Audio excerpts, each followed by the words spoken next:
Alors pour l'ouverture de porte du starter LE, on va avoir le bouton ici. Bien entendu, il faut que le bouton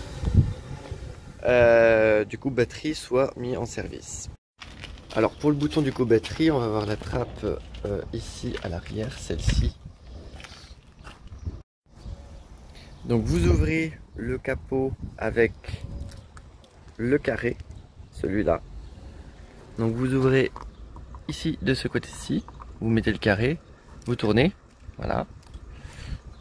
Idem de l'autre côté et après vous tirez ici. Et ça vient, alors si ça vient pas, il faut forcer un petit peu. Et vous avez un coupe batterie ici. Voilà. Là il est désactivé, donc vous le laissez toujours comme ça, hein, vous le levez pas, là je l'ai levé mais c'était pour montrer en fait quoi il ressemblait. Là il n'y a plus de jus mis dans le véhicule et comme ça là il y a du jus, comme un car scolaire ou un autre véhicule. Voilà. Alors une fois que vous avez fermé le capot avec le coupe batterie, vous ouvrez ici le compartiment moteur, ici avec cette trappe là. À gauche et ici à droite, on a de quoi fermer le capot. On ne ferme pas le capot parce que c'est trop galère sinon. Vous donnez un bon coup. Moi je vais prendre ici. Vous soulevez bien, ça peut être assez dur et voilà. Donc vous avez un vase d'expansion ici. Vase d'expansion, donc bon là en plus il est transparent, c'est bien, c'est pratique. Vous cherchez sur le vase d'expansion un niveau, ça peut être une flèche, ça peut être quelque chose, voilà. Vous vérifiez, donc là bon, on voit bien qu'il y a du liquide hein, rose. Souvent les mécaniciens marquent au cul du véhicule ce qu'il faut mettre. Vase d'expansion et vous avez également ici, flèche avec la couleur verte, votre jauge à gasoil. Donc voilà. Et pour remplir le gasoil, c'est ce bouchon là. Donc bon, il y a une petite fuite on dirait quand même sur ce véhicule. Voilà. Et on marque généralement également quel type d'huile il y a. Voilà au niveau des vérifications. Alors au niveau de l'habitacle à l'intérieur, souvent sur le côté droit on a un porte-guide horaire, on a pharmacie extincteur et également les sangles pour les PMR ici. On va avoir valideur Stran à l'avant et un composteur à l'avant. 55 places assises dans le véhicule. Avec donc on est normalement à 49 places assises. Il y a 2 fauteuils avec assises relevables, c'est pour la porte arrière en fait. Ok. Quand ils sont relevés, on est en configuration 49 places. Parce que les 55 on les obtient en abaissant ces 2 sièges. Donc on passe à 51 et on a 4 assises relevables ici sur l'espace fauteuil PMR. Voilà, et c'est comme ça qu'on arrive à 55 places. Donc pour abaisser en fait ces sièges, ici on va avoir une languette, là. Donc vous appuyez ici avec votre pied, vous entendez le clic et vous baissez les sièges. Voilà. Là, vous avez 2 sièges en plus assises, mais par contre vous voyez qu'effectivement on peut plus monter de fauteuil roulant. Pour les remonter, ces 2 sièges là, c'est pareil. Hein. Vous avez ici, vous enclenchez ici et vous soulevez avec le poignet. Voilà, avec un peu d'effort, nos sièges sont remontés. On continue sur l'espace voyageur. Donc la première partie du véhicule est en plancher bas, comme vous pouvez le voir, il n'y a pas de marche. Et la partie à l'arrière est en plancher haut. C'est la caractéristique typique des véhicules low entry. Donc voilà, avec des places assises aussi à l'arrière. Une trappe de toit ici. Voilà.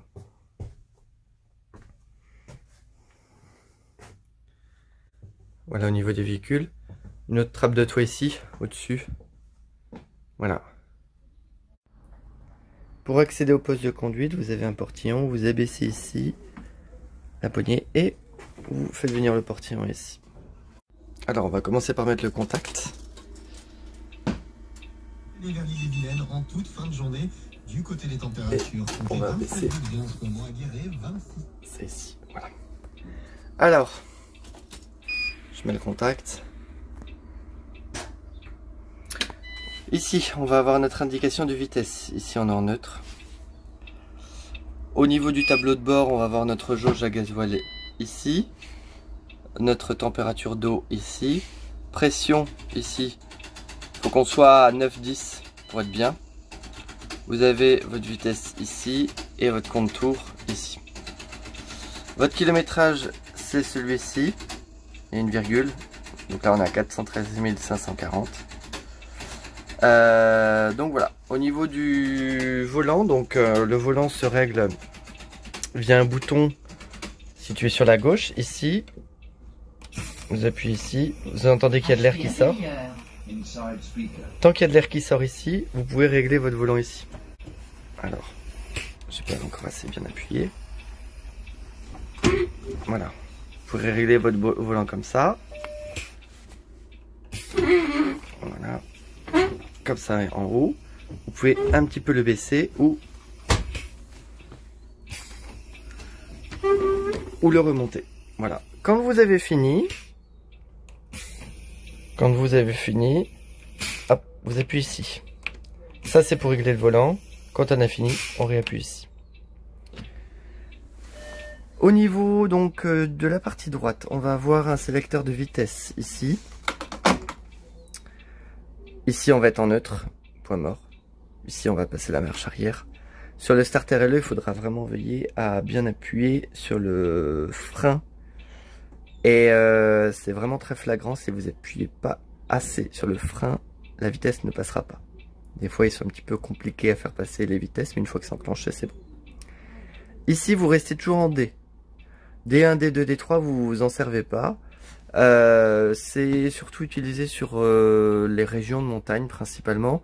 Ça peut être aussi utilisé à l'intérieur d'Airbus, dans la mesure où D1 vous allez rester uniquement en première. Le véhicule va pas dépasser la première. D2 il va rester faire que première et deuxième, il va pas dépasser la deuxième. D3 il va passer la première, la deuxième, la troisième, il va jamais passer la troisième. Pour l'anecdote, il y avait une fois un conducteur de la ligne 6 qui avait pris un véhicule comme ça et il m'avait dit oh là là, le véhicule est compliqué, il avance pas vite, hein. J'étais bloqué à 60-70, mais oui, il était en D3, donc c'est compliqué forcément. Porte avant, porte arrière, donc voilà. Donc ici on baisse les suspensions du bus, ici on lève les suspensions du bus, ici je sais pas à quoi il sert, ici on agenouille le bus, donc c'est à dire on agenouille. Quand on dit on agenouille, c'est-à-dire qu'on le met sur le côté droite pour que les portes aient le moins la marche soit la moins haute au niveau des portes, que le bus soit moins haut côté droite et plus haut côté gauche. Ça sert surtout aussi quand on veut monter un fauteuil roulant, c'est pratique. Si jamais on a un petit peu embêté, etc., c'est plus pratique. Et ici pour faire revenir à la normale. Voilà. Alors fonctionnement du ralentisseur. Là vous allez mettre des plots, voilà, donc vers le plus, quand on ramène vers soi ici, vous mettez des plots, là vous voyez vous êtes à 3 plots, voilà. Et si vous voulez après vous remontez ici de 1, voilà, et là vous mettez le maximum en appuyant ici, vous mettez 3 plots directs d'un seul coup. Ça, je vous conseille vraiment de vraiment avoir confiance en vous, parce que 3 plots maximum, ça peut être violent, hein. Donc moi je vous conseille surtout d'aller progressivement plot par plot. Et puis voilà. Normalement, réaccélérant, les plots qu'on a mis s'enlèvent. Voilà. Côté gauche, donc on va avoir les feux bien sûr ici. Donc vous avez les feux donc 0, les veilleuses ici, feu de position, feu de croisement. Voilà. Vous coupez bien les feux en fin de service, sinon la temporisation ne va pas se faire. Le contact va rester allumé toute la nuit et vous aurez plus de batterie le lendemain matin. Petit conseil. Vous voulez mettre les feux anti-brouillard. Voilà. Là, donc feu de brouillard avant, arrière. Donc vous avez différentes positions normalement, il me semble. Voilà, différentes positions.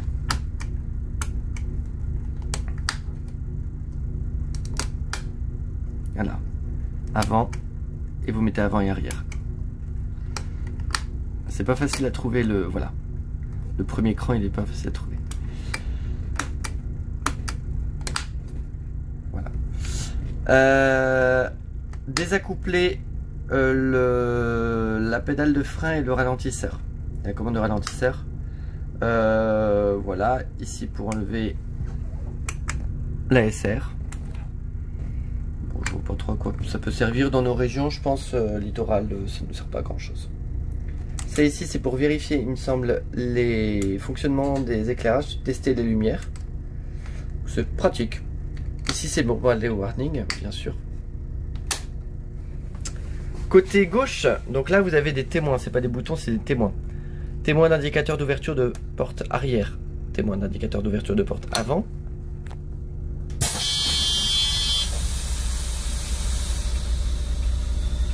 Bon, le témoin numéro 1, il est mort. Mais après, vous avez les lumières sur les boutons. Hein. Franchement, c'est plus pratique. C'est plus pratique et souvent on regarde un peu plus les boutons. Enfin, moi j'aurais plus tendance à regarder les boutons, du moins. Ici, témoin d'ouverture de la rampe.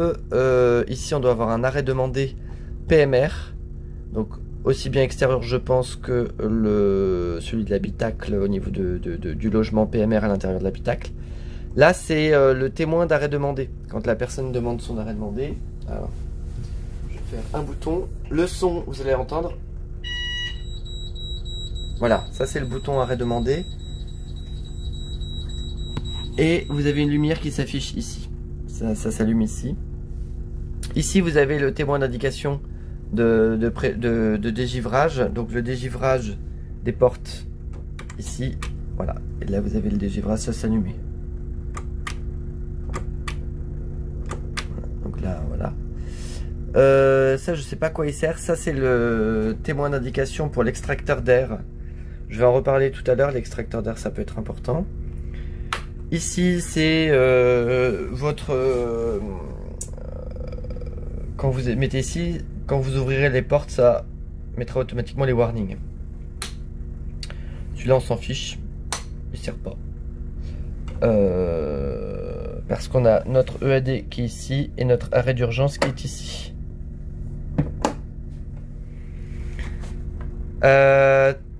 Ici, vous avez le Webasto. Donc pour l'enclencher, vous le mettez comme ça. Votre Webasto, c'est comme une chaudière à fioul, c'est pareil, sauf que là c'est au gasoil. Donc quand votre Webasto, normalement ce témoin là il devrait s'allumer. Quand le Webasto tourne, c'est ici. Quand la chaudière brûle du gasoil, ça c'est allumé. Ça c'est normal que ça s'allume pas en permanence, ça par contre ça devrait être allumé normalement. On a mis une pompe de relance en plus. Donc la pompe de relance c'est quoi? Ça permet d'augmenter on va dire le volume d'air entre guillemets. Vous mettez sur on. Voilà. Et là vous avez le petit indicateur d'allumé. Voilà. Et on l'entend hein. Ça c'est le bruit de la pompe de relance. Puis vous entendez, ça c'est la pompe de relance. Webasto c'est pareil. Normalement vous entendez au cul du car, vous entendez s'il y a le Webasto ou pas. Si vous entendez pas le Webasto, c'est que vous ne prêtez pas attention. Donc là on va aller voir quand ça va s'allumer. Voilà, là c'est allumé.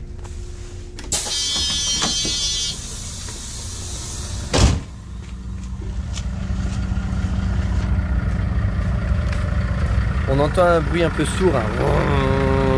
Et ça, c'est le Webasto. Il y a le bruit du moteur, c'est sûr. mais on entend un bruit assez grave.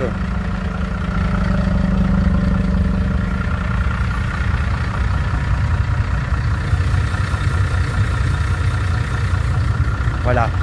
Et c'est le témoin de fonctionnement. Donc ça c'est signe que la chaudière elle brûle du gasoil. Voilà. Et alors des fois effectivement ça peut fumer blanc comme ça. Parce que justement c'est quand on laisse le Webasto allumé alors que le moteur ne tourne pas. Ça c'est très important de bien éteindre le Webasto quand le moteur ne tourne pas. Parce que sinon ça fait des fumées blanches. Fumée blanche comme ça, c'est parce que vous avez votre chaudière qui tourne et ça n'évacue pas en fait. Quand le moteur ne tourne pas, ça n'évacue pas vos fumées. Donc c'est pour ça. Voilà, donc bien éteindre. Voilà. Vous avez votre frein de parc ici, vous avez votre EAD ici, ici vous avez votre sélecteur. Donc ici, prenez la petite flèche ici. Ici on va vers le chaud, ok. Et ici vous allez vers le froid, ok. Vous avez les ventilations. Ici, les ventilations donc habitacle. Pas pour vous, c'est habitacle qui s'allume ici. Quand vous appuyez sur ce bouton, que vous le mettez enclenché, vous avez ça allume 4 chauffages dans l'habitacle. Donc vous en avez en dessous les sièges. Un premier ici qui diffuse de l'air. Voilà. Un deuxième ici sur la gauche qui diffuse également de l'air. Vous en avez également à l'arrière, un de chaque côté. Alors on va essayer de les trouver. Un ici qui diffuse de l'air chaud et un ici qui en diffuse également. Voilà. Donc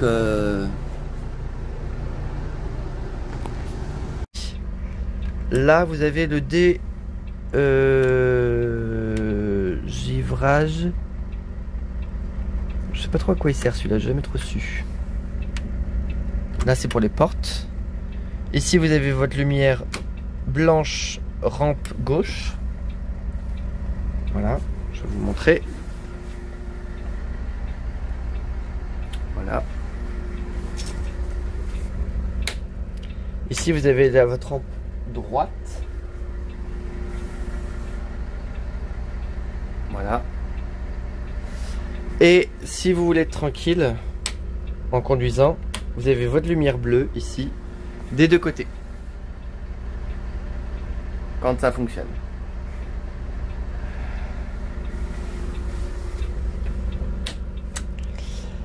Ici vous avez votre plafonnier conducteur. Quand ça fonctionne, pareil. Ici vous avez votre désembuage pare-brise. Ça va souffler de l'air ici en fait, si vous voulez, dans tous les bus. Donc vous cachez pas les bus ici parce que sinon vous allez rien avoir. Vous avez des bus sur tout le pourtour là, ici. Vous avez deux niveaux, un premier niveau et un deuxième. Le deuxième est plus efficace mais il fait plus de bruit. Il fait également le chauffage. Et ici vous avez un extracteur d'air. Alors veillez à ne pas boucher les bus d'extracteur d'air. Voilà. Parce que ici c'est très pratique en fait, on vous recommande lorsqu'il pleut, lorsque vous mettez le chauffage, de mettre l'extracteur d'air. En fait ça va retirer, ça va pomper l'air intérieur et ça va enlever l'air humide de l'intérieur pour l'éjecter à l'extérieur. Une prise allume-cigare, le réglage ici, voilà, un micro également. Vous avez votre boîtier girouette ici. Pour ouvrir donc votre fenêtre, c'est manuel. Voilà, vous ouvrez comme ça. Et vous refermez comme ça. Vous avez un pare-soleil, donc un pare-soleil ici frontal, non pas latéral cette fois-ci. Donc vous pouvez baisser avec ça, hein, ok. Et vous le remontez avec ce fil là, le fil qui va jusqu'en haut. Voilà. Et si vous tirez dans l'autre sens, vous pouvez le baisser, voilà. depuis le poste de conduite. Voilà, on va baisser un petit peu. Ça vous avez pas le soleil. Au-dessus, vous avez la radio que tout le monde connaît. Ici, vous avez la clim. Alors, fonctionnement de la climatisation. Il faut savoir que c'est pas une climatisation réversible, c'est-à-dire que c'est une climatisation qui va faire que du froid. Donc, vous n'utilisez pas la clim pour mettre le chauffage, parce que sinon, vous allez mettre et le chauffage et la clim en même temps, donc autant dire que vous n'allez rien chauffer du tout. Donc, pour que la clim fonctionne, déjà, il faut appuyer sur AC, air conditionné. Quand ça c'est allumé, déjà la clim fonctionne. C'est déjà un bon point. Ensuite, il vous faut mettre des vitesses. Donc ici vous êtes vitesse 0, là vous êtes vitesse 1, vous êtes vitesse 2 et vitesse 3. Vous allez aller maximum vitesse 3. Ici vous avez le recyclage d'air intérieur, c'est-à-dire que l'air qui est à l'intérieur ne va pas s'échapper à l'extérieur et qu'on va renouveler l'air à l'intérieur. Alors ça je vous conseille une fois que vous avez atteint la température froid, mais pas avant. Avant justement il ne faut pas la mettre. Ici vous réglez votre température que vous souhaitez, vous pouvez descendre à 12 degrés minimum et là vous augmentez la température bien sûr ici. À 32 degrés, faut peut-être pas déconner. 20, 21, c'est bien déjà. Là, c'est la clim, ce qu'on a souhaité, voilà, mettre la clim à 20 degrés. Et 27, c'est la température que l'on a actuellement.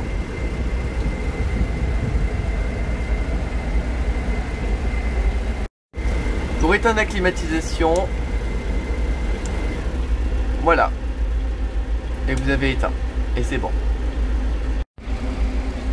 Vous avez également un chronotachygraphe. Donc rupture d'alimentation, c'est normal. J'ai mis le coup de batterie. Voilà, donc vous avez ici, vous mettez votre carte en 1. Et quand vous avez fini, vous appuyez ici.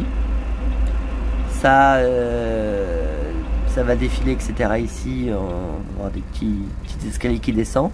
Et après, votre carte va retirer. Pour le ticket, pour remettre un ticket dans le tiroir à ticket, vous appuyez ici, vous avez un bouton, ça arrive et voilà, vous avez un boîtier, voilà, vous pouvez sortir un ticket de cette façon. Donc là, voilà, c'est normal, ça. Voilà. Vous avez un compartiment ici où on peut mettre différentes choses, hein. Donc nous on met différentes choses, voilà, qui peuvent servir, voilà. Vous avez également un vide-poche ici, sur la droite également. Voilà. Fonctionnement pour monter, descendre un voyageur PMR. Donc, première chose, on va d'abord ouvrir la porte arrière. On va ensuite récupérer les sangles dans ce compartiment ici. On va l'ouvrir comme ça. Et on va récupérer les sangles derrière. Donc je vous retrouve tout à l'heure, je récupère les sangles, je vous retrouve tout à l'heure au milieu. Là on est à l'arrière du véhicule, donc ce qu'on va faire c'est qu'on va d'abord abaisser la rampe, donc c'est une rampe manuelle, et on va l'abaisser de cette façon-ci. Voilà. Donc là c'est vraiment intéressant d'abaisser le véhicule parce qu'on touche à peine le sol, et si j'avais abaissé le véhicule on aurait vraiment touché le sol. Ça, faut bien que ce soit propre également, et vous avez un capteur ici vert, il faut que les deux soient bien propres, parce que s'il y a un gravier qui se loge entre les deux, le véhicule peut considérer que la rampe n'est pas fermée, et par conséquent, du coup, ne pas comprendre et ne pas vouloir rouler. Donc ici, vous avez, de chaque côté ici, vous avez des supports pour positionner les sangles. Ça, c'est les sangles. Elles sont au nombre de 4. Là, j'en ai ramené qu'une, mais sont au nombre de 4. Pour les enclencher, c'est tout simple. Là, elle touche par terre. Vous voyez? Et en fait, ça va se clipser dedans. Voilà, c'est vraiment tout bête. Pour retirer la sangle, parce que là, elle bouge pas. Vous voyez? Je peux pas la retirer. Là, elle est bloquée. J'ai beau tirer, ça vient pas. J'ai beau pousser comme ça vient pas. Voilà. Pour la retirer, vous soulevez ici. Vous soulevez juste. Et ça s'enlève. Voilà. En fait, la sangle, il y a un petit crochet qui va venir épouser ici le sol.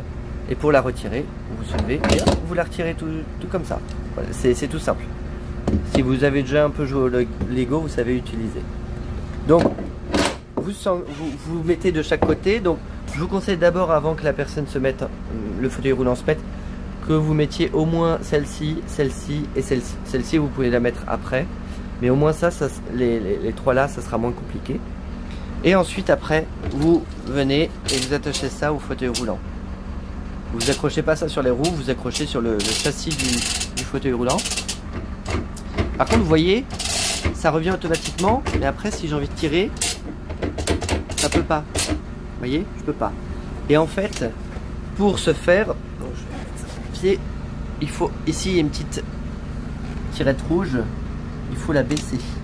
Et là, je vais pouvoir. Tac, parce que là, regardez, hop. Voilà. Et si j'appuie ici, je peux de nouveau le faire monter. Voilà. Pour faire descendre l'usager PMR, donc ça va être assez simple. On va d'abord appuyer ici sur chacune des 4 sangles, histoire de ramener à l'origine, comme ici, la sangle. On va d'abord enlever celle-ci, comme ça. La personne va descendre, donc on va bien sûr au préalable ouvrir la porte arrière, ouvrir la rampe. On va retirer également les 3 sangles ici. On va refermer la porte arrière, la rampe arrière, pardon. Voilà. En faisant bien gaffe que, par exemple, ça ce soit revenu. On va retourner au niveau du poste de conduite. Et on va fermer notre porte arrière. Et remettre dans ce compartiment, ici, les sangles. Et reprendre notre conduite.